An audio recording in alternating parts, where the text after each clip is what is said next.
Devon Nicholson spent his entire life training to make the WWE, the wrestling company known around the world for its larger-than-life characters, colorful costumes, and wild moves. Despite what sometimes looks like a no-holds-barred fight in the ring, there is a code of conduct among competitors. But when Nicholson squared off against a wrestling legend named Abdullah the Butcher in May of 2007, he claims that code fell by the wayside, ending his career. Tonight, we hear from both those fighters exclusively about what happened that day and about their new fight that's become a blood feud.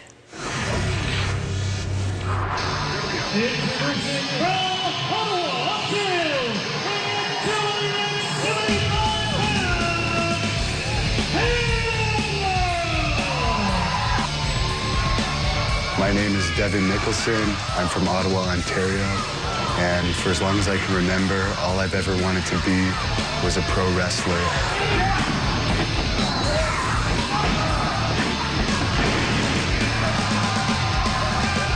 Devon Nicholson always dreamed of making it to the WWE ring, joining the wide world of pro wrestling entertainment superstars.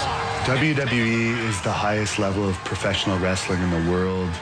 It's the only place in North America where you can pretty much make money as a pro wrestler. And Hogan with a punch of his own off the ropes. Leg drop! Obviously, I have the talent to be in WWE. I have the look, I have the size, the athletic ability, I have the wrestling ability. I've never even thought of being anything but that. I've given my whole life to try and make it in wrestling, and definitely far more negative has happened to me than positive. But I had to try. It was my dream. Unlike the dreams of most kids, this was no momentary distraction. I started putting on matches first in my basement. And then as I got older, I had a big backyard, so we would also put on matches in the backyard, and I would charge neighborhood kids 25 cents to get in. The audience started to line up here. There was some more audience on this side. The audience actually got pretty big the last couple of times, till finally they were getting too rowdy. No more. Devon had a promising high school wrestling career that could have landed him a free university education, maybe even a ticket to the Olympics. But his heart just wasn't in it. I turned down amateur wrestling scholarships at both Simon Fraser University in BC and the University at Buffalo in New York to become a professional wrestler. And my parents never really forgave me for that. Despite his parents' objections, he packed his bags and headed out into the uncertain world of independent wrestling.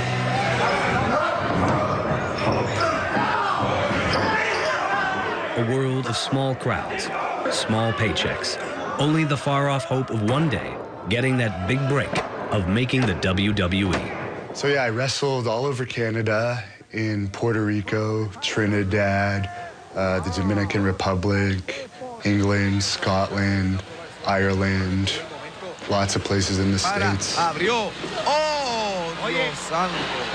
In 2009, after 14 unsuccessful WWE tryouts and sacrificing everything for his dream, Devon got one more chance at redemption.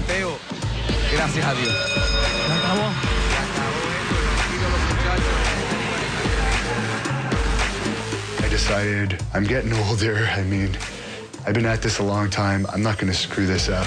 And I trained as hard as I could going into that.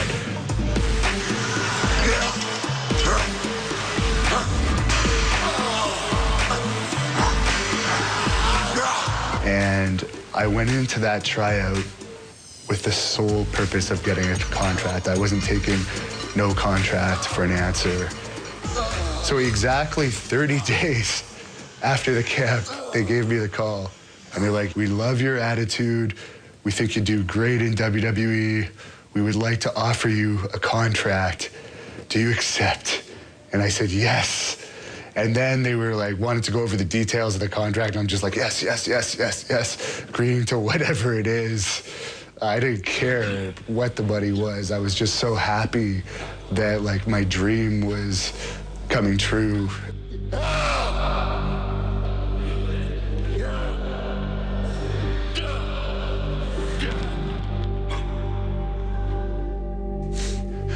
I called my dad, and my dad was so happy. It's like finally, like I may have been a disappointment, but at that moment I wasn't. It had all been for, like, it was all worth it. I wasn't an idiot for turning down the scholarships. I didn't waste my time doing this stuff. And it all paid off. Finally, after so many years of dedication and sacrifice, Devon was about to realize his dream. But then, a trip to the doctor changed everything. He took me into the office, and he told me I had hepatitis C, and the virus was active in my blood. Just a month later, the news got worse. Devon got this letter. Dear Mr. Nicholson, please be advised that World Wrestling Entertainment, Inc. hereby rescinds any offer to contract sent to you under the cover letter dated July 28th, 2009.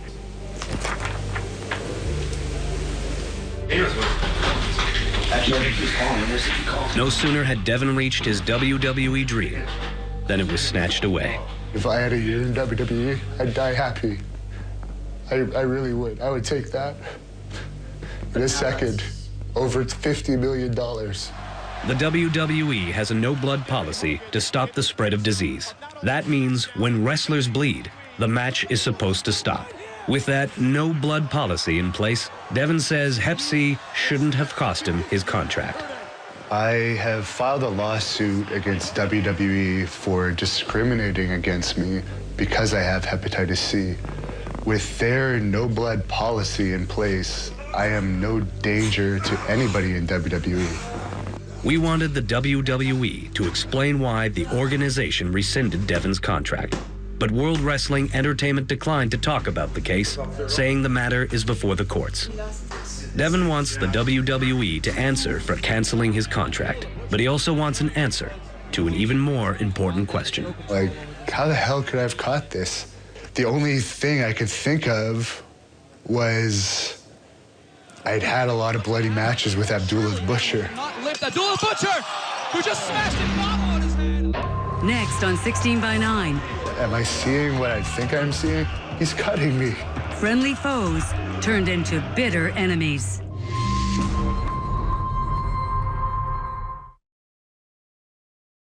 This program contains graphic images that some viewers may find disturbing. Viewer discretion is advised.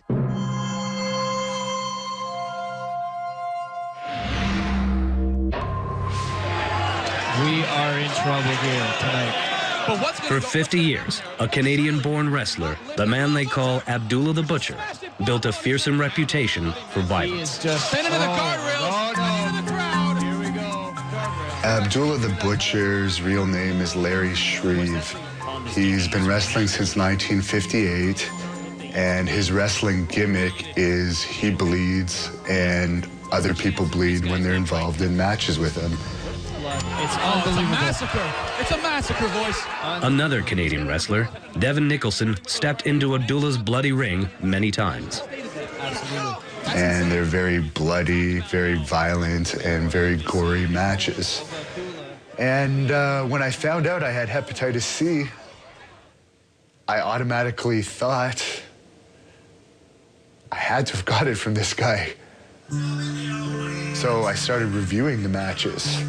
And as I was watching this one match, I was shocked, like completely shocked, when I see him take his finger and go like this and slice me in the head. This is where I think Abdullah gave me Hep C. You can see here he's cutting his own head with his razor blade that's taped to his finger, right where all the scars are on his forehead, what he's been doing for the past 50 years. Every time he wrestles, And now you can see him cutting me very fast, quick motions on my forehead with the same blade taped to his fingers. And now you can see the fresh blood pouring out of my head. And I'm like, what the hell? What, am I seeing what I think I'm seeing? I rewind the tape, I watch it again, and I'm like, he's cutting me. Even in the bloody confines of the wrestling ring, there is a code of conduct. And Devon insists no matter how brutal the matches with Abdullah got, he never agreed to share a blade. One thing you're never supposed to do in a wrestling match is cut somebody without their permission, or especially cut somebody with an instrument or cutting tool that has already been inside of yourself. Devon says Abdullah the Butcher broke that code, leaving him with a serious disease and no choice but to sue his former friendly rival. My name is Ronald Kaza, and I'm representing Devon Nicholson in a lawsuit against Abdullah the Butcher. We're alleging in our lawsuit that Devon was the victim of basically an assault. He was the victim of negligence, that he was wrestling with someone who knew or should have known that proceeding to cut Devon like he did without his consent and without Devon's knowledge was putting Devon's, basically his life at risk and surely his career at risk. This claim has not come out of nowhere. We've been asking for Abdullah's blood work for a very long time, for over a year, and he has not provided us blood work. The reason why I think Abdullah won't give me a blood sample is because he has something to hide. I'm not trying to hide nothing. I'm not trying to hide nothing. Abdullah's head is a testament to his bloody craft. Permanent scars caused by deliberately cutting himself over and over again. People like violence. That's number one. To draw people to bring them back, you have to do what? You got to give them entertainment. This is the blade. He showed us how he keeps the fans coming back. Break it in half. And I would tape it from here, around like this. Now, for me to hit myself, I would hit myself like this. He even bled for us. You see it? But he insists he doesn't have Hep C. And even if he did, he denies ever cutting Devon. He has wrestled many wrestlers. You understand? So how can you say that it came from Abdullah the Butcher? If he was here right now, the first thing I would say to him, Devon, you know the way I use my blade, and you know the way you use your blade. You understand what I mean? Now, I have never cut you. You understand? As for Abdullah's test results, he told us he was expecting them any day. We're still waiting. And so is Devon. But whatever the results are, Devon's health is destroyed, and his career ended. I mean, it was hell. It was pure hell, the treatment, the medication that I had to take. It has horrible side effects. And now it's like, well, I don't have a WWE contract. I did all this stuff. And I'm almost 29 now, and like, it's nothing. I have nothing.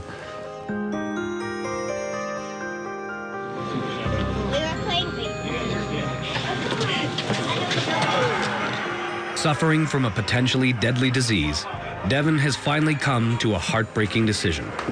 Tonight will be his final bell. Tonight is, it's gonna be my final match. It's not a joke, because I'm not gonna get my dream. I've already wasted 10 years of my life trying to get in WWE, and it hasn't happened, and it's not gonna happen. It's definitely my last match, and I won't wrestle again. Trying to just focus on my match. I'm gonna treat it like any other match.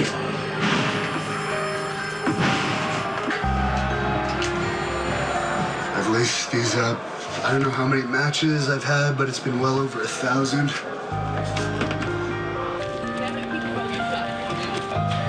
My goal for this match is to stay in character the entire match. I don't want Hannibal to be remembered as a crybaby.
good match.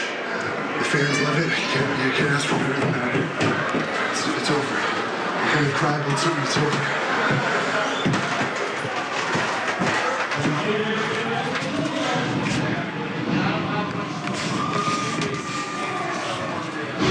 I think I went out. I showed that I'm a good wrestler. We got the crowd going nuts in the match. That's what's important. I'm sure you could ask anyone leaving here tonight if they feel they got their money's worth. I've entertained a lot of people. So I am not a complete failure. No one can say you weren't good enough to get a WWE contract, so I don't think I had that bad a career. I honestly feel like a weight has been lifted off of my head.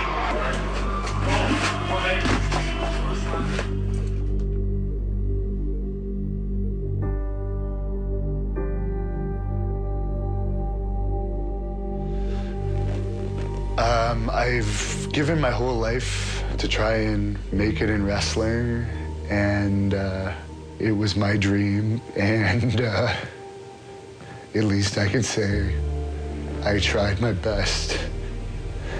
And it's time to quit, but I tried.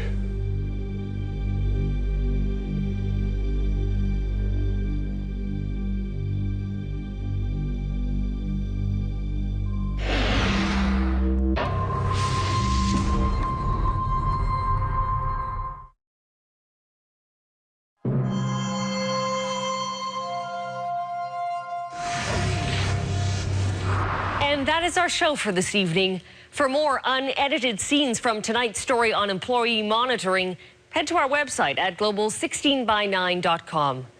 I'm Carolyn Jarvis. From all of us here, thanks for watching and have a great weekend.